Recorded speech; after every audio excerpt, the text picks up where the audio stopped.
Di sini ini kadang hama saya ini teman-teman nih. Tuh. Dia katak yang bisa terbang teman-teman tuh. Barusan nih dia habis lompat tuh teman-teman. Teman-teman bisa lihat ya. Nah, ini kalau kita misalkan ada burayak nih nyemplung ke burayak, ini biasanya ini habis nih sama dia teman-teman, dia acak-acak nih teman-teman ya. Jadi kalau misalkan ada hewan seperti ini sebaiknya disingkirkan ya teman-teman ya, ataupun di apa namanya, dibuang lah gitu teman-teman ya. Nah itu teman-teman, saya coba tangkap nih teman-teman. Agak gesit teman-teman, nanti saya bisa coba tangkap nih teman-teman. Ini bahaya banget ya teman-teman ya, yang hewan tadi itu karena dia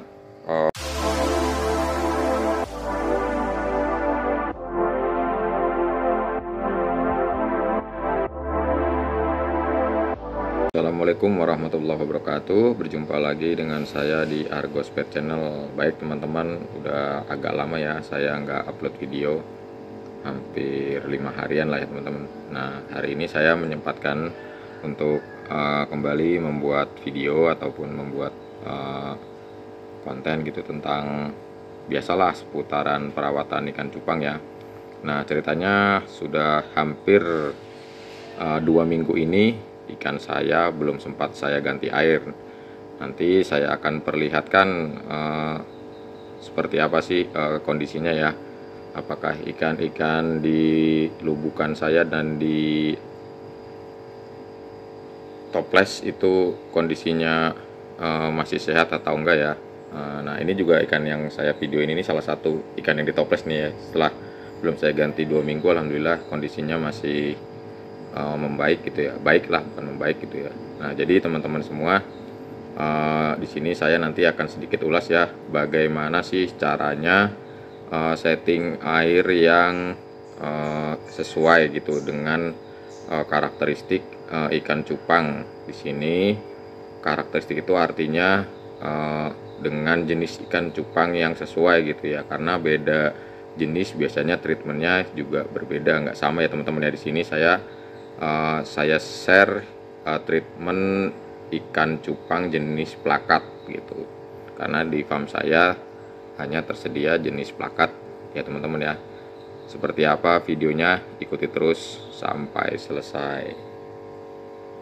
Nah, ini teman-teman ya kondisinya, teman-teman bisa lihat sendiri ya. Ini kondisinya airnya luar biasa apa ya, kotor gitulah ya, sampai berlumut nih ya, karena emang 2 minggu ini ikan ini nggak saya ganti air, belum sempat gitu teman-teman, karena masih suasana lebaran ya. Hari ini rencananya sih saya mau ganti semuanya total ya, ganti airnya. Nah, di sini juga tapi alhamdulillah ikannya masih sehat lah ya, karena kebetulan settingan airnya cocok gitu dengan ikannya gitu, jadi nggak ada masalah gitu. Yang penting di sini ikan kita beri pakan gitu ya. Nah, di sini juga nanti teman-teman bisa lihat ya seperti apa kondisi ikan-ikan yang ada di lubukan. Nah, ini untuk yang di toples-toples, alhamdulillah semuanya masih dalam kondisi aman lah ya teman-teman. Nah, teman-teman bisa lihat ya, sini masih dalam kondisi aman lah. Nah, untuk kalau yang di lubukan, nah itu juga, nah itu teman-teman bisa lihat ya, masih kondisinya masih aman lah ikan-ikannya. Jadi di sini ikan-ikannya nggak apa namanya, nggak kuncup gitulah ya. Nah itu teman-teman, nanti kita ganti total teman-teman semuanya. Nah ini tuh teman-teman ya, udah pada mulai mutasi tuh. Nah udah berselo, ini usianya sekitar 1,5 bulanan lah. Yang ini juga sama. Nah ini juga sama, usianya hampir sama ya, karena saya yang breedingnya bareng. Nah ini yang luar biasa kotornya ini teman-teman tuh. Nah tuh teman-teman bisa lihat ya di bawah, keadaannya kotorannya sudah menumpuk. Nah, tapi ikan-ikannya masih sehat lah.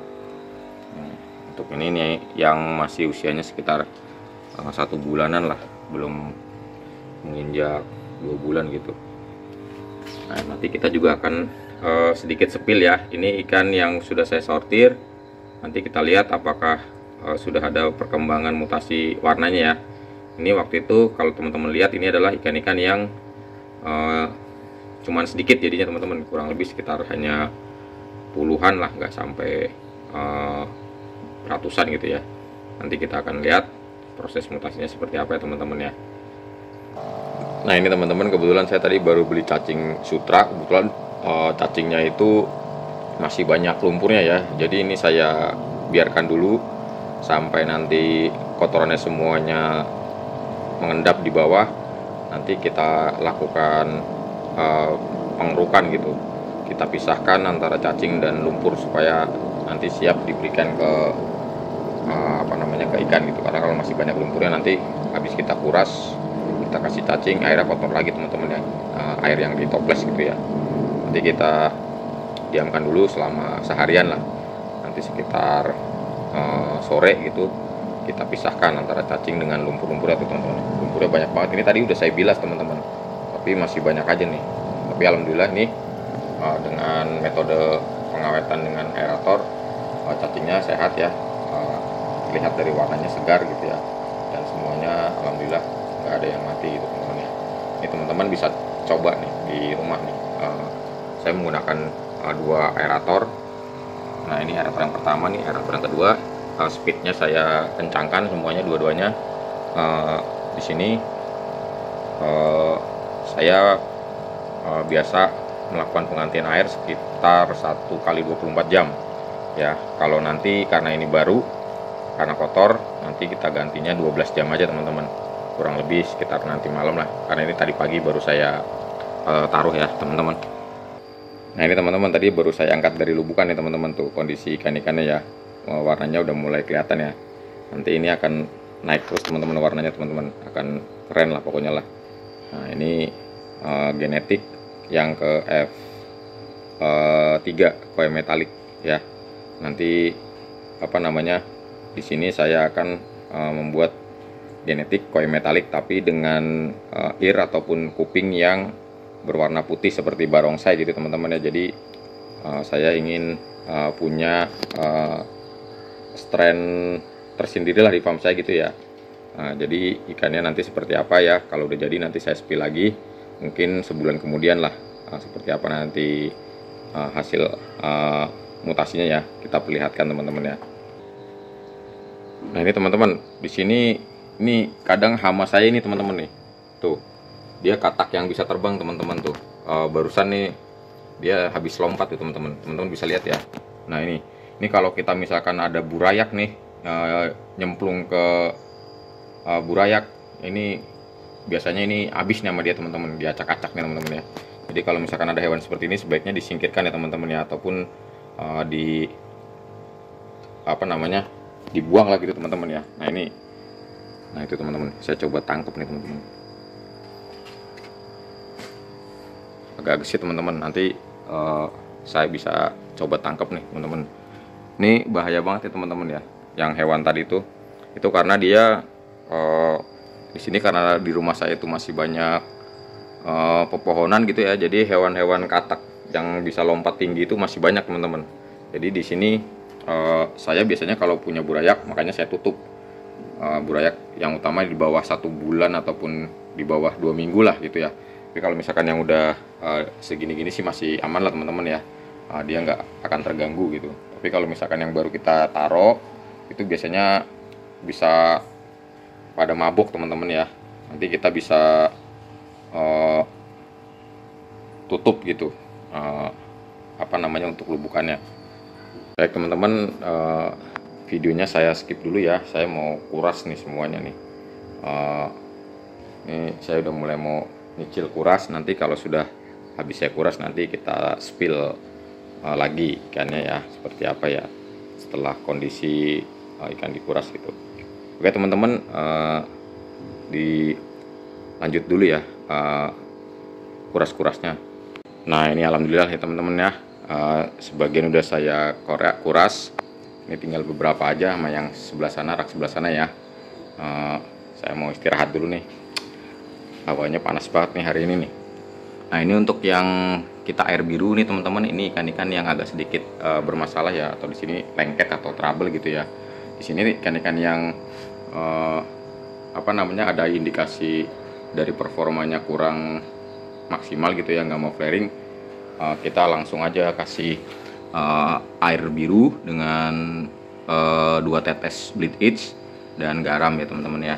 Di sini ya, kemarin juga ada yang menanyakan, tapi katanya ketika dikasih air biru ikannya langsung mati. Nah mungkin ada kemungkinan ikan itu memang penyakitnya sudah parah ya. Jadi begitu dikasih bleach dia bereaksi dan nggak kuat gitu dengan efek obatnya, sehingga dia langsung mati ya teman-teman ya. Jadi bukan berarti air biru itu ketika kita obatin malah mati gitu, bukan. Di sini karena saya sudah sering menggunakan untuk metode pengobatan aja ya di sini ya. Untuk perawatan saya tetap menggunakan air ketapang gitu.